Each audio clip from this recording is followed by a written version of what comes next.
បាទសួស្តីសូមស្វាគមន៍មកកាន់ Learn Excel ខ្មែរអញ្ចឹងបន្ទាប់ពីចូលឆ្នាំយើងរួចរាល់អញ្ចឹងសង្ឃឹមថាបងប្អូនមានពេលវេលាសម្រាប់រីករាយក្នុងឱកាសចូលឆ្នាំខ្មែរនេះហើយក្នុងវីដេអូនេះក្នុងថ្ងៃនេះយើងមកបន្តទាក់ទងនឹង Excel Dashboard ដោយប្រើ Pivot Table ហើយនិង Slicer អញ្ចឹងនៅក្នុងមេរៀនទី20នេះយើងនឹងធ្វើការបង្ហាញបងប្អូនដោយចាប់ដើមពីកម្រិតដំបូងតែម្ដងអូខេអញ្ចឹងនៅក្នុងមេរៀនទី20នេះហើយតារាងមួយនេះដែលយើងដកស្រង់ចេញពីតារាងមេរៀនទី18អញ្ចឹងក្នុងនេះគឺយើងធ្វើតាក់ទងនឹង Pivot Table Slicer ហើយនឹងចេញជា Dashboard អូខេអញ្ចឹងយើងរែងទៅលើតារាងទាំងអស់នេះមកយើងចូល Insert ដើម្បីយក Pivot Table អញ្ចឹងបងប្អូនឃើញកន្លែងនេះគឺជ្រើសយក Pivot Table មកអញ្ចឹងកន្លែងនេះបងប្អូនយក New Worksheet អូខេអញ្ចឹងកន្លែងនេះPivot អញ្ចឹងនៅក្នុង Pivot Table នេះការធ្វើ dashboard គឺអាស្រ័យទៅលើការងារបងប្អូនដែលយើងចង់បានអញ្ចឹងនៅក្នុងតារាងមួយនេះជាក់ស្ដែងខ្លីទេប៉ុន្តែយើងអាចធ្វើ dashboard មួយបានអូខេអញ្ចឹងខ្ញុំ rename តាក់ទងនឹង sheet មួយនេះគឺដាក់ថា Pivot Table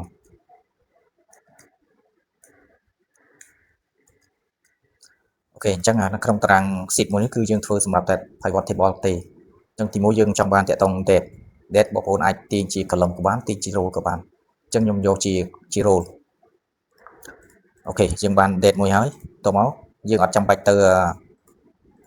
ធ្វើ insert តាក់ទងនឹង pivot table ម្ដងទៀតទេយើងគ្រាន់តែ copy ទៅលើអ្វីដែលមានស្រាប់មកបានហើយផាសមកហើយយើងបដូរតាក់ទងនឹងអ្វីដែលយើងចង់បានអញ្ចឹងយើងចង់បានបន្ទាប់គឺតាក់ទងនឹង department អូខេខ្ញុំយកតាក់ទងនឹង department ដាក់ជា role ដែលដូចគ្នាទាញមកអញ្ចឹងបានហើយយើងតាក់ទងនឹង cell total cell នេះយក cell នេះមកដាក់នេះមកអញ្ចឹងមានន័យថា account សរុបបាន360អញ្ចឹងទៅឧទាហរណ៍ហើយបន្ទាប់មកយើង copy ម្ដងទៀតបន្ទាប់មកយើង copy បន្តទៀតដាក់ខាងក្រោមនេះទៀតមកអញ្ចឹងកន្លែងនេះយើងអត់យក department ទេយើងយកតាក់ទងនឹង location តែម្ដងអញ្ចឹង location ក៏យើងយកជា role ដូចគ្នាហើយបងប្អូនអាចយកជាចំនួនសរុបលក់ក៏បានឬក៏យកជាចំនួននៃ cat មួយលក់បានប្រហែលសំទោសយើងយកជាចំនួន count ជា cat អញ្ចឹងឧទាហរណ៍ថាយើងយកជាចំនួន cat គឺយើងទាញមកបែបនេះអញ្ចឹងមានន័យថាកំពង់ស្ពឺមានចំនួន1ដល់ពេលភ្នំពេញមានចំនួន4កន្លែង4ទីតាំងដែលនៅក្នុងភ្នំពេញលក់4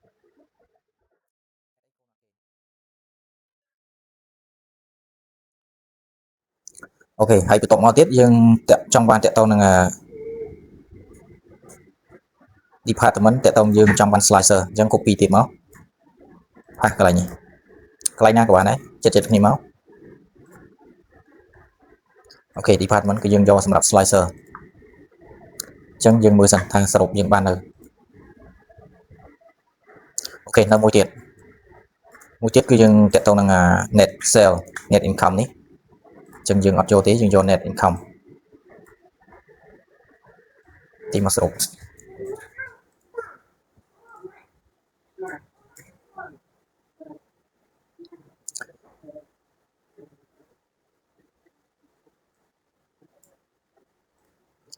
អូខេយើងយកតែមួយបានហ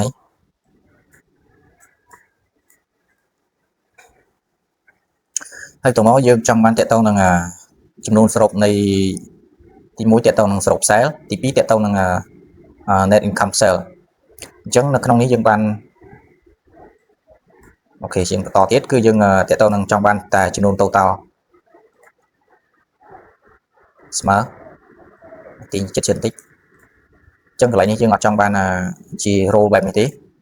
យើងយកជាចំនួនសរុបបែបនេះតែម្ដងអូខេហើយបន្ទាប់មកទៀតយើងចង់បានតាក់ទងនឹង cell copy ដូចគ្នាកន្លែងនេះយើងចង់បាន cell ហ្នឹង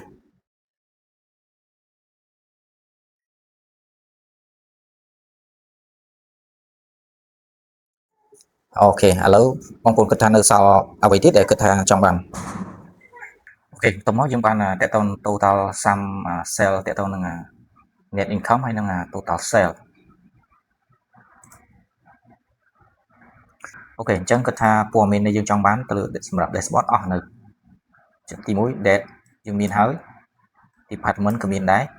total sale location ហើយ net income អញ្ចឹងកន្លែងនេះក៏យើងឃើញថាបានគិតថាបានច្រើនដែរហើយអញ្ចឹងព័ត៌មានសម្រាប់ dashboard គឺពេញលេញហើយអញ្ចឹងបន្ទាប់មកគឺយើងធ្វើការ slicer តាក់ទងនឹង department នេះអញ្ចឹងជាដំបូងបងប្អូន select ទៅលើទាំងអស់នេះមកហើយយកពាក្យថា insert នេះបន្ទាប់ពី insert ហើយបងប្អូនកលេចមកស្ដាំដៃនេះឃើញថា slicer អញ្ចឹង add មកអញ្ចឹងកន្លែងនេះមានន័យថាឲ្យបងប្អូនជ្រើសរើសយើងតាក់ទងចង់បានតាក់ទងនឹង department អញ្ចឹងបងប្អូន select ទៅលើ department មកអូខេអញ្ចឹងយើងបានមួយកន្លែងនេះគឺយើងអាចជ្រើសរើសពណ៌ដែលបងប្អូនស្រឡាញ់នេះជា format ណាមួយពណ៌ហើយបន្ថែមទៀតមកមានជា light ជា dark អូខេយើងយកត្រឹមតា light ទៅបានហើយអញ្ចឹងខ្ញុំយកពណ៌ថាពណ៌ green ចុះអញ្ចឹងយើងបាន slicer មួយហើយបន្ទាប់មកយើង slicer តាក់ទងនឹង date នេះអញ្ចឹងយើងមានតែ Jan Feb ហើយនឹង March ទេអញ្ចឹងនៅក្នុង date នេះគឺយើងបានគ្រប់វារួចរាល់ហើយអញ្ចឹងជាដំបូងគឺនៅក្នុងបែបនេះខ្ញុំអានគ្រប់សិនអញ្ចឹងពេលដែលយើងអានគ្រប់មកវា date ជាថ្ងៃចេះអញ្ចឹងដល់ពេលយើង slicer គឺ slicer ទៅថ្ងៃដូចគ្នាអញ្ចឹងបើសិនជាមានច្រើនក៏យើងពិបាកមើលដែរអូខេខ្ញុំសាកល្បងជាមុនសិនអញ្ចឹងកន្លែងនេះយើង insert ទៅដែរយកពាក្យថា slicer យក date អូខេអញ្ចឹងកន្លែងនេះបើសិនជា slicer ជា date បែបនេះបើសិនជាច្រើនគឺយើងពិបាកធ្វើការ select អញ្ចឹងយើងអត់ត្រូវការបែបហ្នឹងទេអូខេយើងលុបអានេះវិញអញ្ចឹងកន្លែងនេះបងប្អូនត្រូវតែគ្រប់អញ្ចឹងនៅក្នុងមេរៀនទី18ឬ19យើងបានធ្លាប់បានរៀនអញ្ចឹងយើងអាច select ទៅលើ date ណាមួយក៏បានហើយ write ស្ដាំហើយបងប្អូនក្លេកមើលខាងក្រោមនេះឃើញថាគ្រប់អូខេគ្រប់មកអញ្ចឹងកន្លែងនេះបងប្អូនអាច select យក date ហើយនឹង month នេះមានន័យថាជាប់ទាំងថ្ងៃជាប់ទាំងខែអញ្ចឹងយើងដោះបើសិនជាជាប់បើសិនជាបងប្អូនឃើញជាប់គឺយើងដោះកន្លែងនេះចេញមកហើយបងប្អូនអាចភ្ជាប់យកតែ month ក៏បានបើជាប់បងប្អូនអាចភ្ជាប់ជាមួយនឹងជាមួយ year ក៏បានដែរបើសិនជាកាលបច្ចុប្បន្នមានដល់ឆ្នាំផ្សេងអញ្ចឹងយើងអាចយកទាំង year ទៀតមកអូខេទៅមកបងប្អូន slicer ចូល insert ហើយ slicer នេះយើងអត់យកកន្លែង date នេះទៀតទេនេះយើងបងប្អូនឃើញនៅខាងក្រោមនេះមានន័យថា month ហើយ month date ហើយ year date អញ្ចឹងបើយើង select ទៅលើ month ឥឡូវយើង select ទាំងពីរនេះបានទាំងឆ្នាំឲ្យប៉ុន្តែកន្លែងនេះយើងអត់ចាំបាច់យកឆ្នាំក៏បានដែរដោយសារយើងមានតែមួយឆ្នាំទេអញ្ចឹងយើងយកតែ date ទៅបានហើយសំទោសយកតែ month ទៅបានហើយយើង ដាក់ format ពណ៌ឲ្យដូចគ្នា light green អូខេបន្ទាប់មកយើងចង់បានតាក់ទងនឹង account នេះយើងចង់បានតាក់ទងនឹង location cell អញ្ចឹងបងប្អូន select ទាំងអស់នេះអញ្ចឹងកន្លែងនេះយើងអាចដាក់ជា pie ឬក៏ជា bar បានអញ្ចឹងបងប្អូនចូល insert នេះ insert កន្លែងនេះក្លេកមកខាងនេះមកឃើញមានតម្រង់បប pie ឬក៏ chart ផ្សេងអញ្ចឹងបងប្អូនអាចជ្រើសទៅតាមចំណង់ចំណូលចិត្តបានអញ្ចឹងយើងអាចយកតាក់ទងនឹងជា bar ជាមុនអញ្ចឹងបងប្អូនអាចដាក់មើលថាមួយណាស័ក្តិសមដែលបងប្អូនពេញចិត្តអាចយក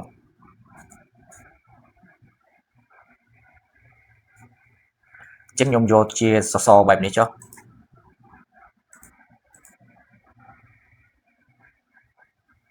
សសរបែបនេះមានន័យថា 100%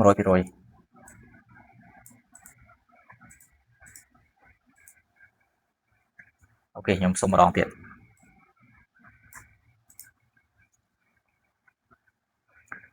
ចូល insert បងប្អូនជ្រើសរើសពាក្យថា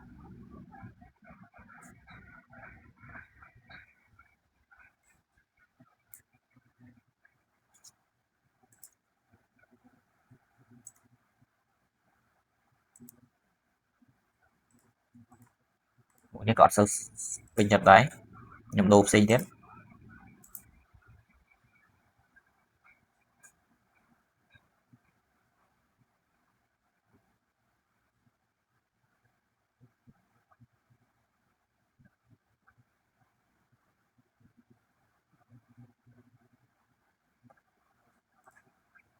ok nhưng vô mùi gì chứ mơ tao viên xong sạch đấy nhưng bạn chạc 7 buồn ấy hay một tuột một tiết dương trong ban tệ tông nâng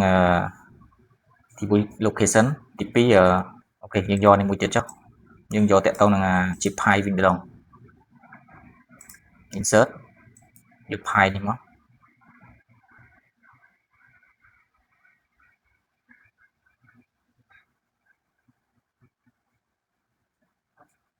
ok nhưng do tầm rung mission ok lâu dân ban 7 buồn này hơi trong chi một tộc máu dương thôi cả insert tệ tông nâng worksheet mùi tiết new worksheet mùi máu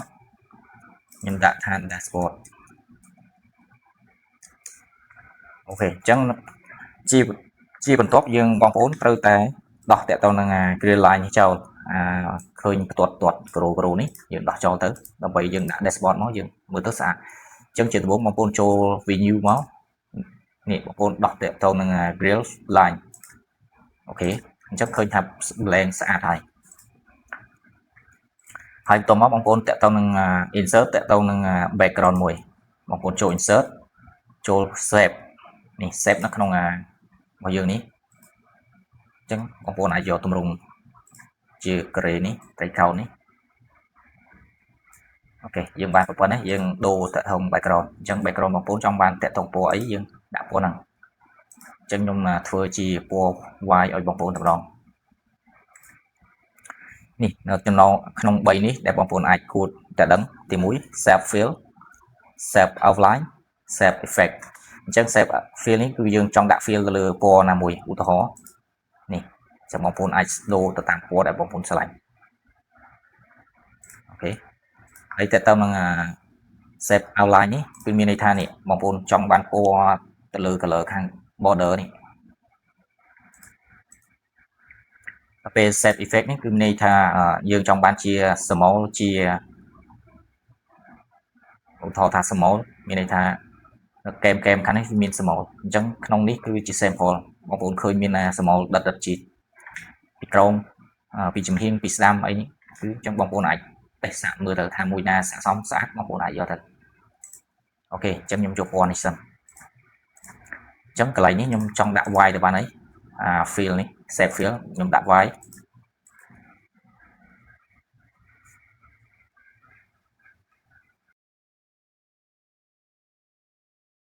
ហើយខ្ញុំចង់ដាក់ save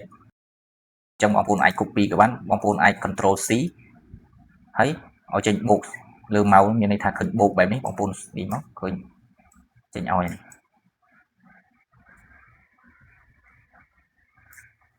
អូខេខ្ញុំចង់ដាក់បែបនេះ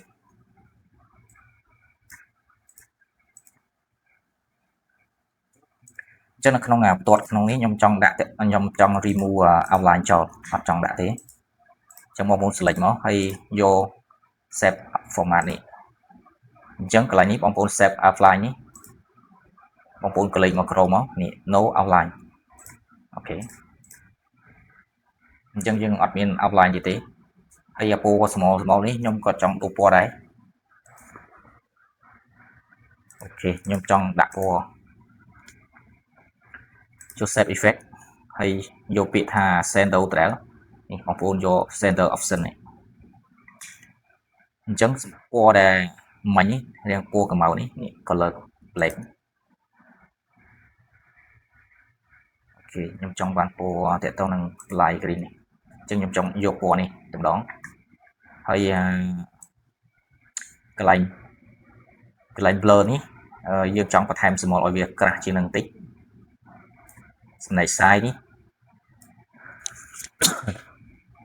ចំណែក size នេះគឺយើងចង់បាន bridge ទាក់ទងនឹងនេះបងប្អូនឃើញលើអេក្រង់នេះពេលយើងទាញគឺមានការ bridge ទាក់ទងនឹងពណ៌ស្មលហ្នឹងអញ្ចឹងទាំងអស់ហ្នឹងបងប្អូនអាចស្រាវជ្រាវមើលទាញមើលសាកល្បងបានអត់ចាំបាច់ថានៅក្នុងមេរៀននេះបញ្យល់ឲ្យបងប្អូនយល់ទេអញ្ចឹងធ្វើការឲ្យបងប្អូនស្វែងយល់ដោយខ្លួនឯងបន្ថែមដែរណាអូខេអញ្ចឹង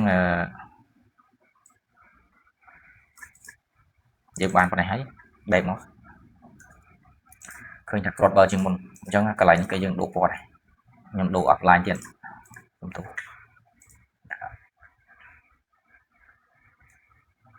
online set format ដដែល set effect មក sando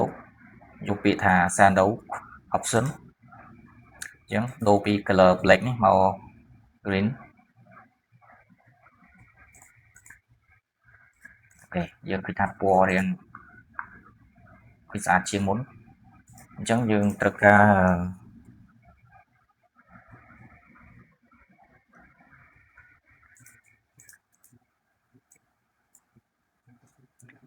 លុបជ្រុងបន្តិចអញ្ចឹងបងប្អូនអាច select ស្វ័យស្ដាំមកនេះបងប្អូនយកពាក្យថា edit point អញ្ចឹងខ្ញុំចង់លុបជ្រុងកន្លែងបន្តិចឲ្យវាកោបន្តិចមកវាអត់សូវស្អាតអូខេយើងយកប៉ុណ្្នឹងសិនកុំតន់ edit បន្ថែមហើយតមកបងប្អូន add ទៅនឹង insert ទៀតមកកន្លែងនេះយើងសរសេរយើងបន្ថែម tick មួយដាក់ថា dashboard អញ្ចឹងបងប្អូនចូល insert save យកពាក្យថានេះ tick box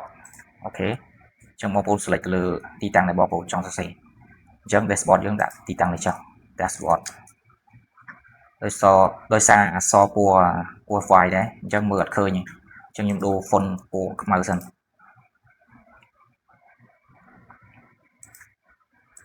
black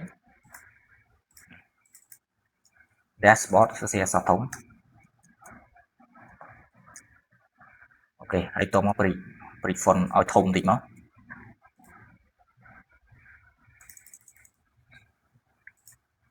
ដាក់20ចុះអូខេហើយបន្ទាប់មកគឺយើងបន្ថែមទៅលើអូខេខ្ញុំ copy នេះទៅហើយ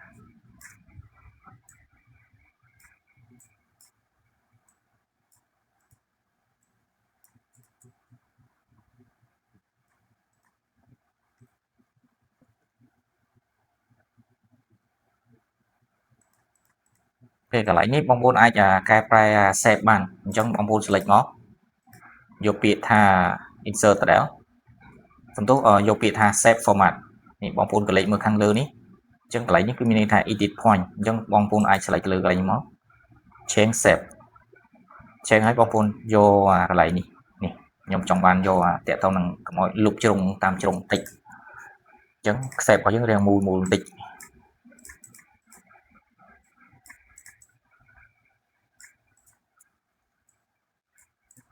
អូខេអញ្ចឹងបងប្អូនគ្រាន់តែ copy មក select ទៅលើ control ហើយដាក់មកចង់ជាដំបូងបងប្អូន select ចេះបើសិនជា copy យើងអត់ចាំបាច់ទៅធ្វើវាភាសាទៀតទេប៉ុន្តែខ្ញុំសុំកន្លែងនេះខ្ញុំដូរ small វាឲ្យរាងទូជានឹងតិចសិន save effect ត្រូវ sendo option នេះកន្លែង outline នេះ blur នេះខ្ញុំចង់បន្ថយវាបន្តិច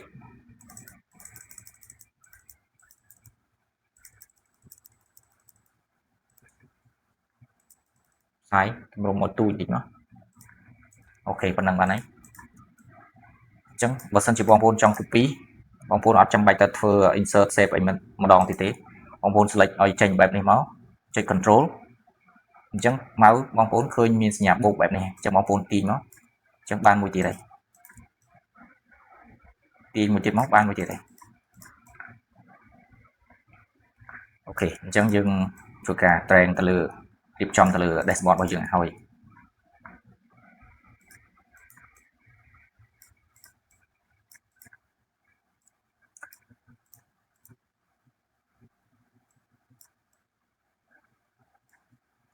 កន្លែងនេះខ្ញុំដាក់សម្រាប់ total sale ដាក់ total sale ហើយមួយទៀតដាក់ total income អូខេនេះសម្រាប់ total sale ហើយនិង total income ហើយមួយទៀតគឺទាក់ទងនឹងយើងដាក់សម្រាប់ slicer ដាក់ក្រោមចេះមកខាងលើសម្រាប់ slicer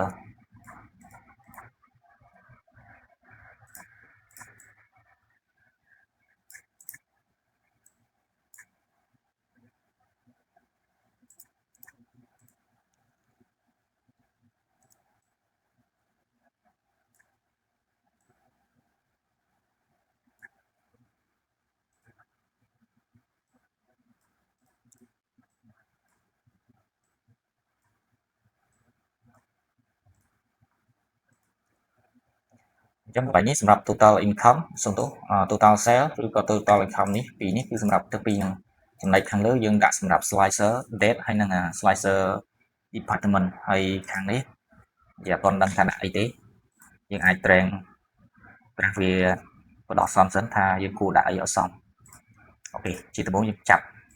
copy ក្នុង pivot table របស់យើងមកដាក់នេះបងប្អូនចូល pivot table មក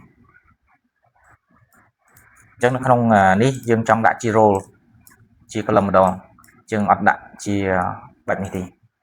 អូខេកន្លែងនេះបងប្អូនអាចដាក់វាជា column សំទោសអញ្ចឹងslicer របស់យើងគឺយើងដាក់ជា column អញ្ចឹងបងប្អូន select មក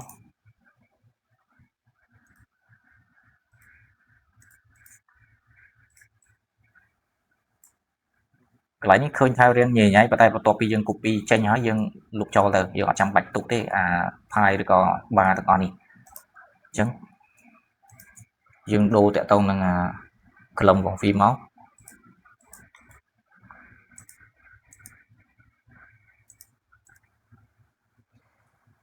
នេះកន្លែង column នេះបងប្អូនដាក់ចំនួនឧទាហរណ៍ថា2នេះមានន័យថា2 column 3មានន័យថា3 column ជា3ជួរបែបនេះចំណែក slicer របស់យើងគឺមានដល់6អញ្ចឹងបើយើងដាក់6ទាញឲ្យវា fit នឹងនេះរបស់យើងមកឧបមាយើងដាក់អញ្ចឹង copy ប៉ះទៅលើ dashboard របស់យើង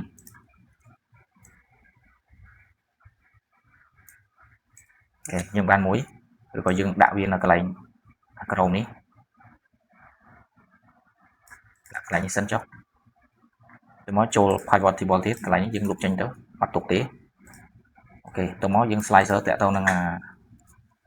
មិនអញ្ចឹងមិនយើងដាក់ជា column ជាជួរដៅសន្ទុះជាជួរដេកអញ្ចឹងនៅក្នុងនេះយើងដាក់ចំនួន column របស់យើង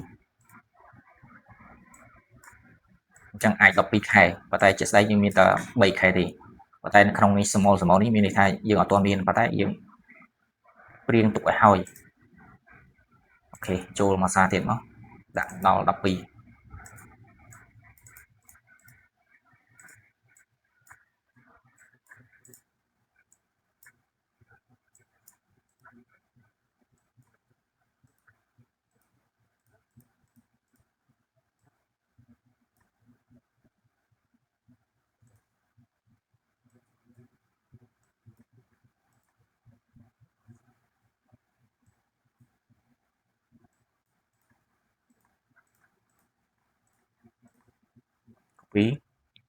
ខាងទៅលើ dashboard ខាងលើរបស់យើងនេះ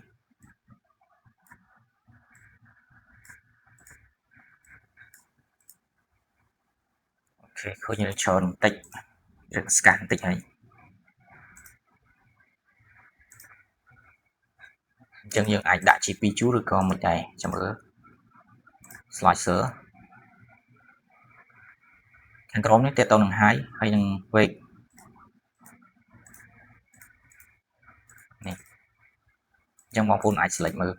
តែពេលខាងនេះទាក់ទងនឹងspace របស់ធំតារាងលើខាងលើនេះបងប្អូនពេលដាក់ទៅបងប្អូនមើលក្លេកមើលនេះ read អូខេយើងបានប៉ុណ្ណេះខ្ញុំដាក់ប៉ុណ្ណឹងចុះ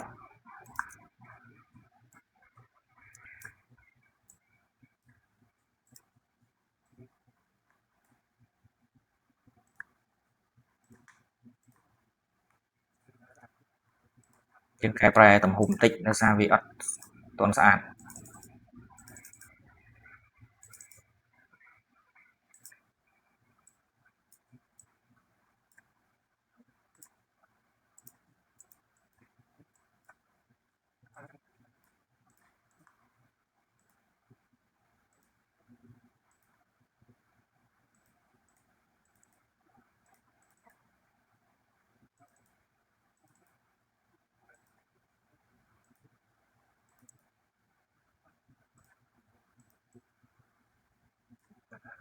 អូខេយើងបានហើយប៉ុណ្ណឹងសិន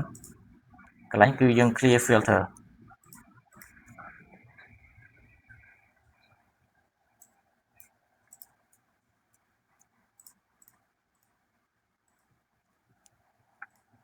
អូខេបន្ទាប់មកយើង do này bao nhiêu mà đã tiết anh ấy những lục cháu này tiếp tục là location copy máu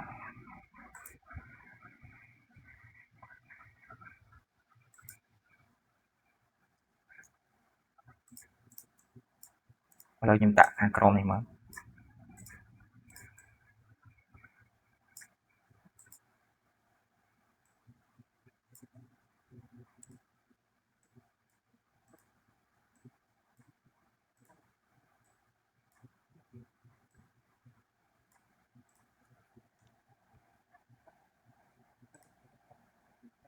chứ cái này thu thao lấy nhé dương ở trong bạch đã thế đâm bay oi hạt bao dương thông tịch oi bạn bao dương thông tịch lục chó anh ấy có dương ở trong bạch đã đấy tụ tao ní lục chó đấy hay cái này po lơ po son so chung ní bây giờ anh đồ po bạn này trong một phone show lấy ní máu này bóng phone khơi lục trụ này mũi bóng phone lấy lên đi màu thấy như color như style chẳng color bóng phone này sẽ chưa po này chẳng nhầm đã po riêng lạc nạ light green được ní oi xì năng background bao nhiêu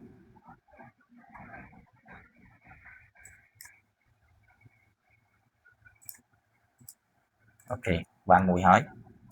tuần xa đấy một đòn tiết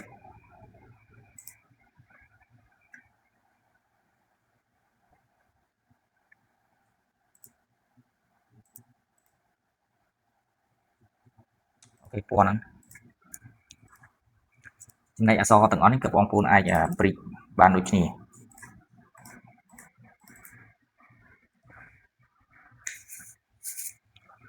thấy cái bóng phone ai chạm po đôi nhỉ chẳng chịt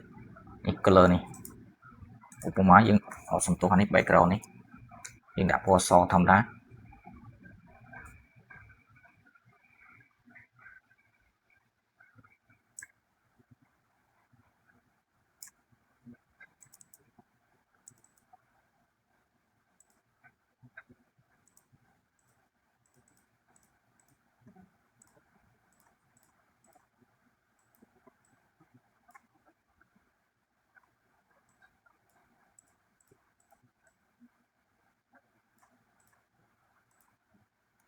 trong bóng phone ai sẽ oi fit tên là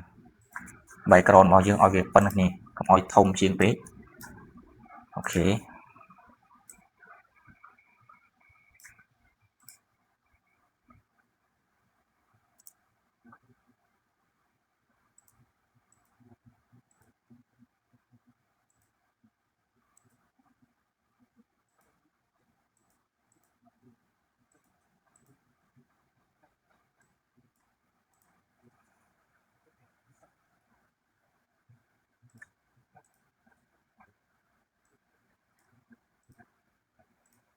ok bạn phần này thấy bóng phone cực tham mưa tới với xong phần này nữa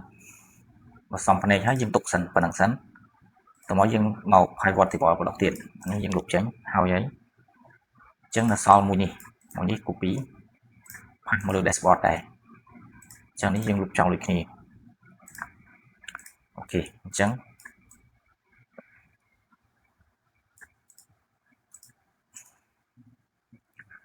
chân lại như cái bóng phone này đã lục tụ tạo dương ở trong bài đã đi ở đây bây oi chat file bao dương mưa tới đang thông tịch chân cái lại nhí cái bóng phone ai select filter ban được nhỉ và tay dương ở trong bài gì tại sao dương biên khang lương này hai ok từng chân là tự on đến cái dương ai đồ bộ ban này dương đã theo một bộ ban này select lên máu vô biệt thật color ní chân muốn dương do khang này dương vô tệ tông bộ này chân dương vô bộ này được nhỉ ok lấy dương mưa style mình style dương trong bàn ok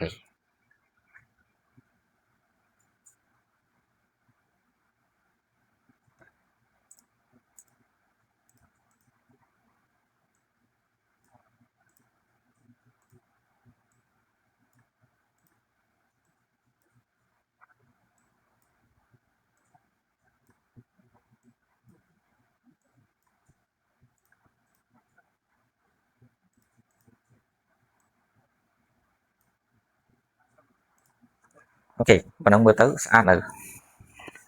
បានស្អាតតិចតិចអី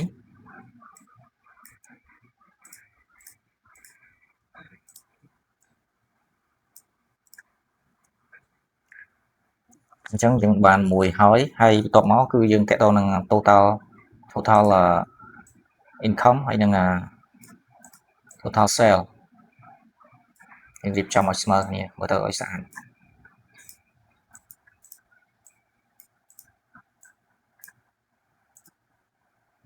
កន្លែង space កម្រិតនេះក៏យើងត្រូវការដាក់ឲ្យស្មើគ្នាដែរដើម្បីឲ្យវាមើលទៅស្អាត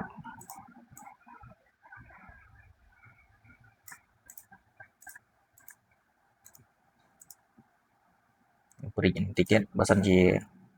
មានខេតច្រើនគឺធំដូចគ្នាដែរអូខេ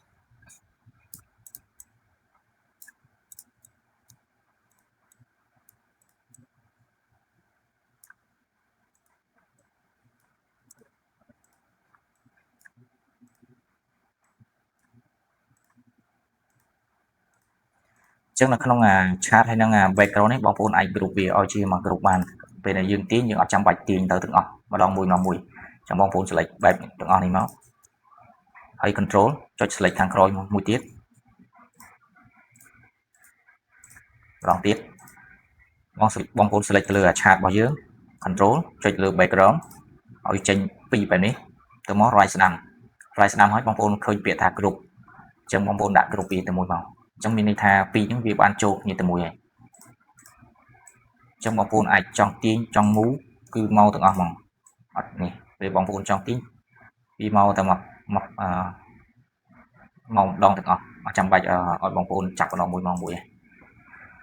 អូខេអញ្ចឹងកន្លែងនេះក៏ដូចគ្នាដែរកន្លែង break វាឲ្យធំតិចមកអញ្ចឹង select group ជាដំបូង group សិន1 2 3 right ស្ដាំ group អូខេអញ្ចឹងបានមកសាច់ហើយក៏បានតែបើបងប្អូនចង់ទាញ edit ម្ដងមួយបានដូចគ្នាអញ្ចឹងបងប្អូនគ្រាន់តែ select វាមួយចេះមកយើងអាច edit បាន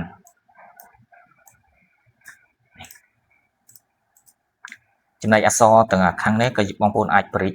ឬក៏បដូរពណ៌ឲ្យបានដូចគ្នាអញ្ចឹងកុំឲ្យបងប្អូនខកខានមើលយូរយើងបន្ទាប់មកយើងដាក់តាក់ទងនឹងនេះម្ដងខ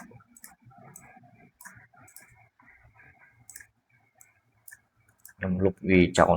កុំឲ្យវាខុសសាយគ្នា copy នេះមក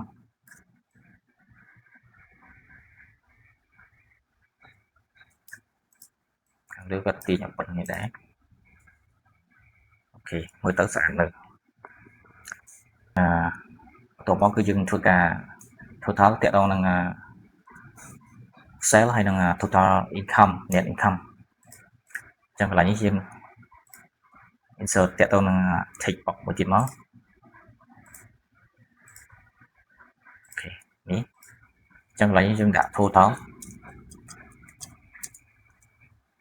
sale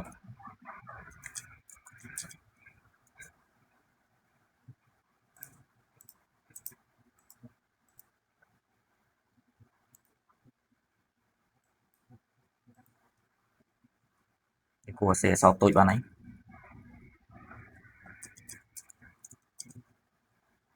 ព្រិចអក្សរបន្តិចមកអូខេខ្ញុំជ្រើសយក font តាម new នេះហើយដាក់ bold total sale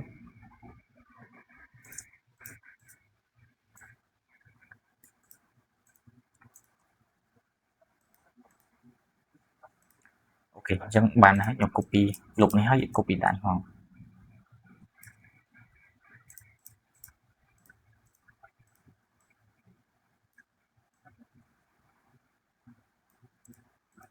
total net income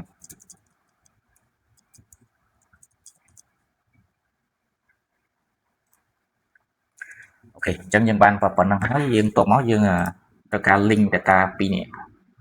ឲ្យមកទៅក្នុង total sale របស់យើងអញ្ចឹងបងប្អូនត្រូវធ្វើមិនអូខេ ok ឥឡូវ dashboard របស់យើងចិត្តបានបញ្ចប់ 100% ហើយអញ្ចឹងយើងអ្វីនៅសល់គឺយើងតាក់ទងនឹង total sale ហើយនិង total net income អញ្ចឹងជាដំបូងបងប្អូនត្រូវការ link value មកក្នុង pivot table របស់យើងនេះអញ្ចឹងជាដំបូងបងប្អូន add តាក់ទងនឹង text box មួយមក insert យក shape របស់យើងមកនេះអញ្ចឹងបងប្អូនដាក់ស្មើកន្លែងនេះអូខេមកដល់កន្លែងនេះបើសិនជាបងប្អូនដាក់សញ្ញាស្មើនៅក្នុងនេះគឺបើសិនជាបងប្អូនដាក់សញ្ញាស្មើបែបនេះគឺនឹងបញ្ហា error អត់ចេញឲ្យទេអញ្ចឹងអ្វីដែលត្រឹមត្រូវគឺបងប្អូនលុបចេញនេះបងប្អូន select លើ border នេះឲ្យចេញ border បែបនេះហើយសញ្ញាស្មើបងប្អូន select ទៅលើ bar formula នេះស្មើមកហើយបងប្អូនចុចទៅលើ tab ទៅលើ pivot table របស់យើងអញ្ចឹងនៅក្នុងនេះខ្ញុំបានដាក់វាមកខាងក្រោមនេះអញ្ចឹងស្មើមកនេះគឺមានន័យថា link ជាមួយគ្នាអញ្ចឹងស្មើមក total cell របស់យើងគឺ select ទៅលើនេះមក enter អញ្ចឹងកន្លែងនេះយើង copy ទៅដល់មកសន្ទុះយើងធ្វើវាមួយសារទៅ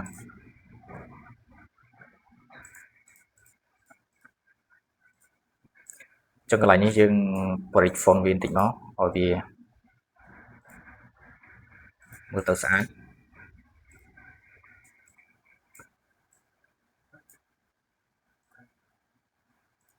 ដាក់20អូខេមើល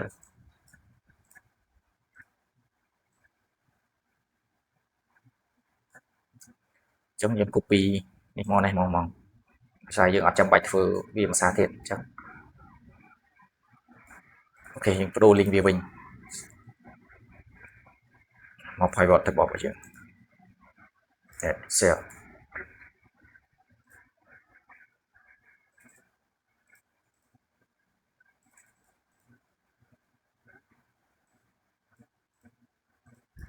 អូខេឥឡូវនេះ dashboard របស់យើងបានបញ្ចប់រួចរាល់ហើយប៉ុន្តែអ្វីដែលនៅសេសសល់គឺ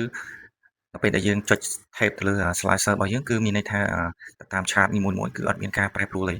អញ្ចឹងអ្វីដែលយើងត្រូវគួរធ្វើនោះគឺយើងត្រូវភ្ជាប់ជាមួយនឹង chart ទាំងអស់ហ្នឹងទៅជាមួយនឹង slicer របស់យើងអូខេឥឡូវនេះយើងត្រូវធ្វើដូចនេះអញ្ចឹងយើងត្រូវនេះពេលដែលយើងចុចទៅលើ slicer មានន័យថាផ្លាស់ប្ដូរបែបនេះប៉ុន្តែដល់ពេលយើងចុចទៅលើ tab slicer ខាងលើជាមួយនឹងថ្ងៃខែគឺអត់មានការប្រែប្រួលទេ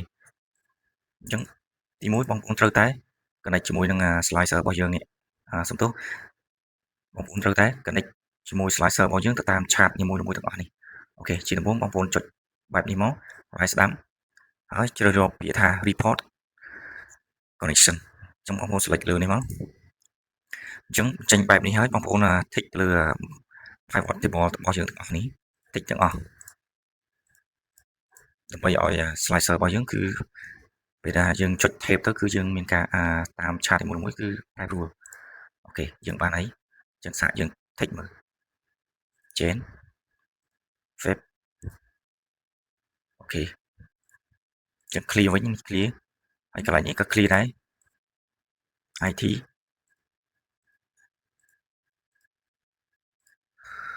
អូខេឥឡូវ slicer របស់យើងរួចរាល់ហើយអញ្ចឹងអ្វីដែលនៅបន្តគឺបងប្អូនអាចកែប្រែទៅលើ dashboard នេះបើសិនជាបងប្អូនត្រូវការ design បន្ថែមដើម្បីឲ្យមើលទៅវារឹតទៅទាក់ទាញហើយដាក់ពណ៌អីទៅតាមចំណង់ចំណូលចិត្តបងប្អូនអូខេអញ្ចឹងនៅក្នុងវីដេអូនេះយើងចាប់តែប៉ុណ្ណេះហើយជួបគ្នាសម្រាប់វីដេអូថ្មីសូមអរគុណ